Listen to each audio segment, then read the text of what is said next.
Good morning dear student. Gayatri PG college Sanchore की online classes में आपका स्वागत है। आज हम बीएससी पार्ट सेकेंड के अंदर ऑर्गेनिक केमिस्ट्री में next topic stereo chemistry of amines and there preparation, यानी जो एमीन्स है उसका त्रिविम रसायन और बनाने की जो विधियाँ हैं इस पर डिस्कस करेंगे।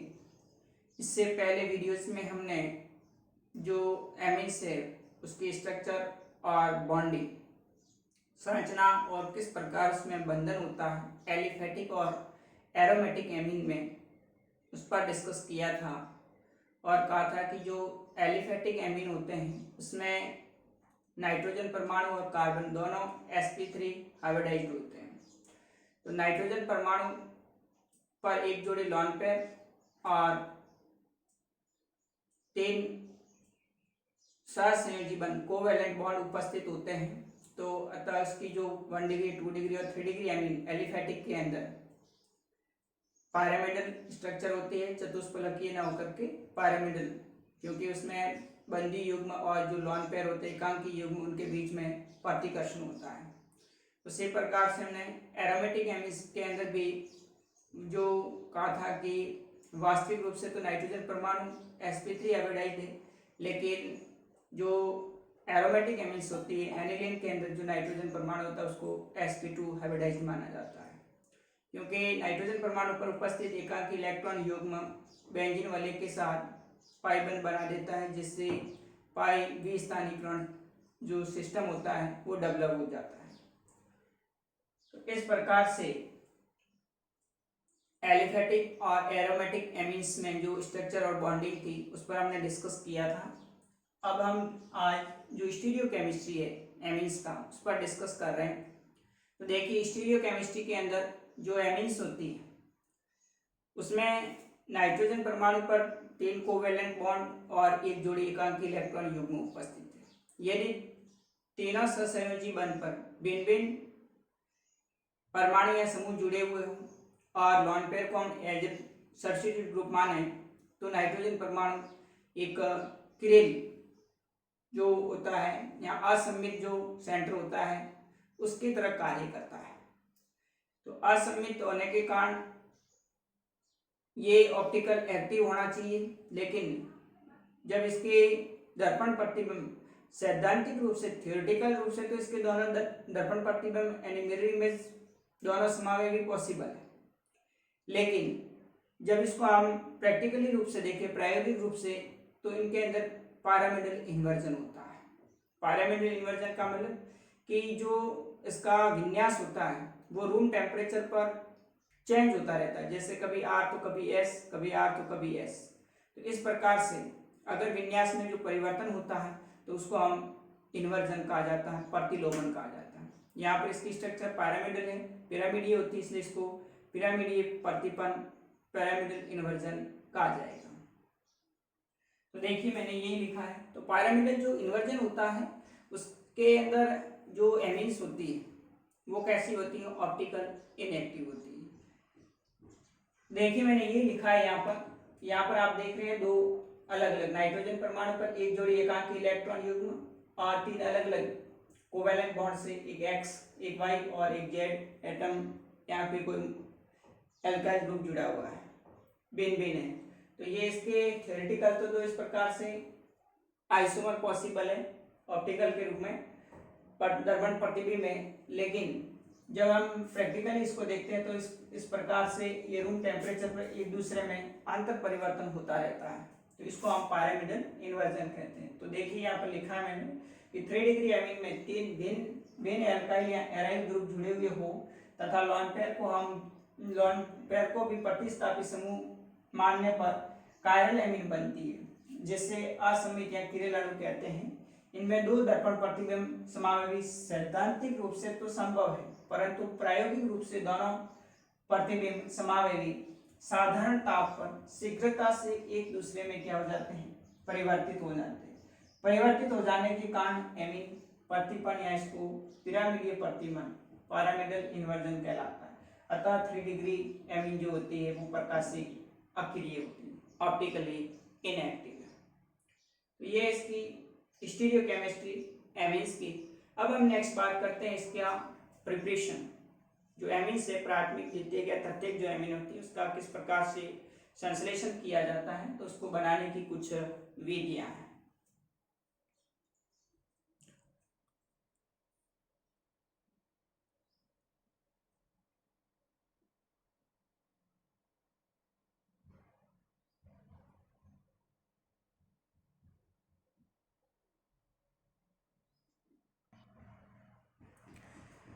प्रिपरेशन के अंदर एल्किल या एरिक जो एमीन है उसका संश्लेषण फर्स्ट मेथड है from reduction of nitro compound. जो नाइट्रो यौगिक होते हैं उनके अपचयन से। तो नाइट्रो कंपाउंड एलिफेटिक और एरोमेटिक उनका अपचयन करवाया जाता है रिड्यूसिंग एजेंट, जैसे कि निकल है, प्लेटिनम है, पैलेडियम है या फिर लिथियम एल्यूमिनियम हाइड्राइड है। तो नाइट्रो कंपाउंड है वो अपचयित होकर के एमीन बनाते हैं। तो देखिए यहाँ पर जो नाइट्रोमीथेन है उसका अपचयन करवाते हैं निकल और पैलेडियम उत्प्रेरक की उपस्थिति में 3s2 से।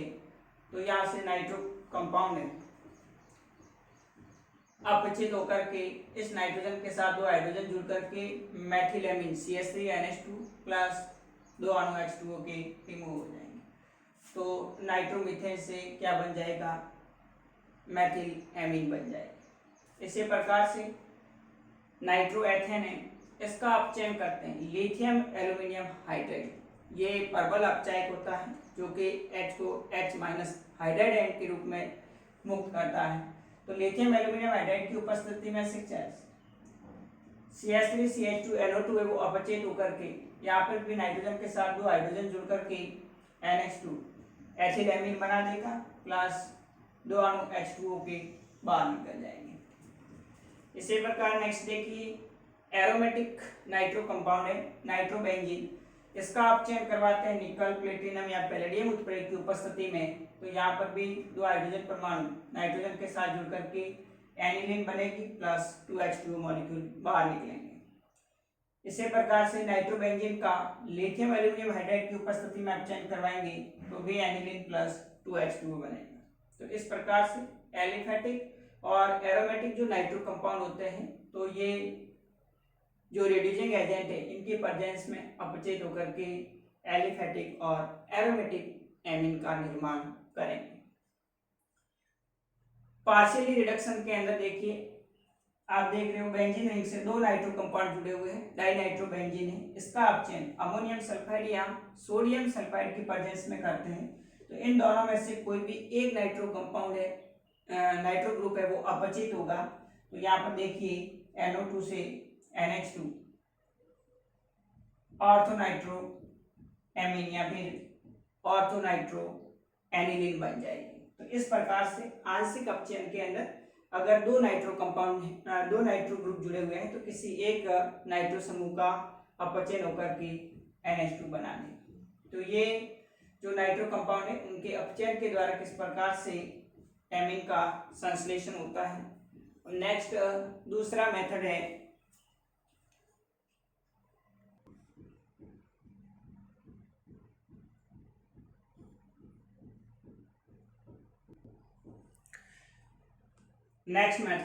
From reduction of nitriles. जो नाइट्राइल कंपाउंड है उनका अपचयन करते हैं तो भी एमीन्स का फॉर्मेशन होता है। देखिए यहाँ पर मेथिल साइनाइड या मेथिल नाइट्राइल है, इसका अपचयन लिथियम एल्यूमिनियम हाइड्राइड की उपस्थिति में करते हैं। तो 4H 2 हाइड्रोजन परमाणु कार्बन के साथ 2 नाइट्रोजन के साथ जुड़ करके CH3CH2NH2 तो मेथिल साइनाइड से एथिल एमीन बन जाता है। इसी प्रकार से हेक्सामेथिलीन डाइसाइनाइड डाइनाइट्राइल कंपाउंड है, तो इसका भी लिथियम एल्यूमिनियम हाइड्राइड की उपस्थिति में अपचयन करवाएंगे। तो 2 हाइड्रोजन परमाणु इस कार्बन के साथ, 2 इस कार्बन के साथ और 2 नाइट्रोजन परमाणु के साथ जुड़ करके हेक्सामेथिलीन डाइएमीन बनता है। तीसरा मेथड है from reductive ammunition of aldehyde and ketone.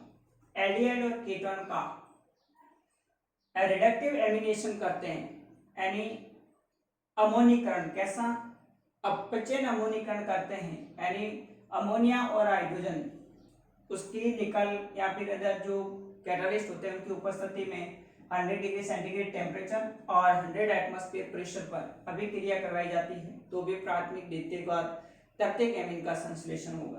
तो यहाँ देखिए एल्डिहाइड है, इसकी अभिक्रिया अमोनिया प्लस H2 निकल उत्प्रेरक की उपस्थिति में, तो इस एल्डिहाइड का अपचयन होकर के RCH2NH2 प्राथमिक एमीन बनेगी प्लस H2O मॉलिक्यूल बाहर निकलेगा। कीटोन है, इसका एमीनीकरण करवाते हैं रिडक्टिव NH3 प्लस H2O के साथ अभिक्रिया करवाएंगे तो इससे भी 1 डिग्री एमीन RCHRNH2 प्लस एक अणु H2O का बाहर निकल जाएगा। तो यहाँ से क्या होगा कि जो ऑक्सीजन परमाणु होता है वो दो हाइड्रोजन परमाणु के साथ जुड़कर के H2 के रूप में बाहर निकल जाता है और इस कार्बन के साथ एक हाइड्रोजन और NH2 समूह जुड़कर के प्राथमिक एमीन का संश्लेषण होगा। जैसे यहाँ एल्डिहाइड है, इसकी अभिक्रिया अमोनिया के साथ न करवा करके प्राथमिक एमीन से करवाई जाती है तो द्वितीयक एमीन का संश्लेषण होगा। तो यहाँ पर भी देखिए H2 अणु बाहर निकल जाएगा, R एक हाइड्रोजन परमाणु इसके साथ जुड़कर के RCH2NHR, यहाँ पर आप देख रहे हैं 2 डिग्री एमीन बनेगी प्लस एक अणु H2 का बाहर निकलेगा। इसी प्रकार से कीटोन की 2 डिग्री एमीन के साथ अभिक्रिया करवाते हैं प्लस H2 तो 3 डिग्री एमीन बनता है RCHR-NR2 प्लस H2। तो एल्डिहाइड की अमोनिया और कीटोन की भी अमोनिया की विक्रिया से प्राथमिक एमीन का संश्लेषण होता है। इसी प्रकार से एल्डिहाइड या कीटोन उसके हम प्राथमिक या द्वितीयक एमीन से विक्रिया करवाते हैं तो फिर आगे हमें 2 डिग्री या 3 डिग्री एमीन का संश्लेषण होगा। अब हम नेक्स्ट अगला मेथड है Gabriel phthalimide reaction, name reaction है इंपॉर्टेंट।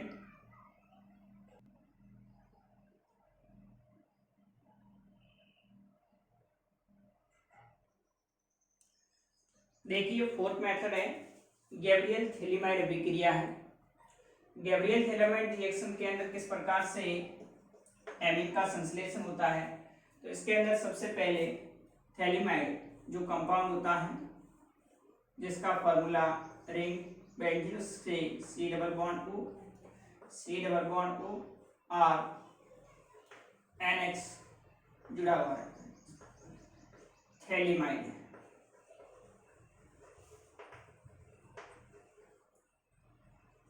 इसके अभिक्रिया क्षार KOH पोटेशियम हाइड्रोक्साइड के साथ में करवाते हैं तो यहाँ से H2O मॉलिक्यूल बाहर निकल जाएगा और पोटेशियम आयन नाइट्रोजन के साथ में जुड़ जाता है, पोटेशियम थैलीमाइड बनता है। इस तरह से C double bond O N K, ये पोटेशियम थैलीमाइड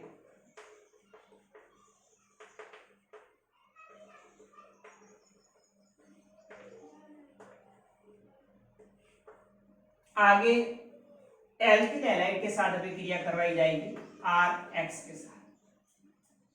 RX के साथ अभिक्रिया करवाएंगे तो यहाँ से ये जो एल्किल हैलाइड का हैलोजन परमाणु होता है वो पोटेशियम के साथ में जुड़कर के पोटेशियम हैलाइड KX के रूप में बाहर निकल जाएगा और एल्काइल समूह नाइट्रोजन के साथ में जुड़ जाता है।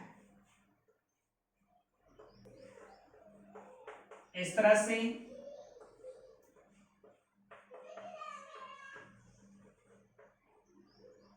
N-एल्किल थैलीमाइड बनता है और इस N-एल्किल थैलीमाइड का आगे अम्लीय जल अपघटन करवाते हैं। तो देखिए यहाँ पर H2O का एक अणु और H2 का दूसरा अणु, यहाँ से बॉन्ड क्लीवेज होगा R नाइट्रोजन के साथ दो हाइड्रोजन परमाणु जुड़ करके RNH2 प्राथमिक एमीन बनेगी प्लस थैलिक एसिड है वो अलग हो जाएगा।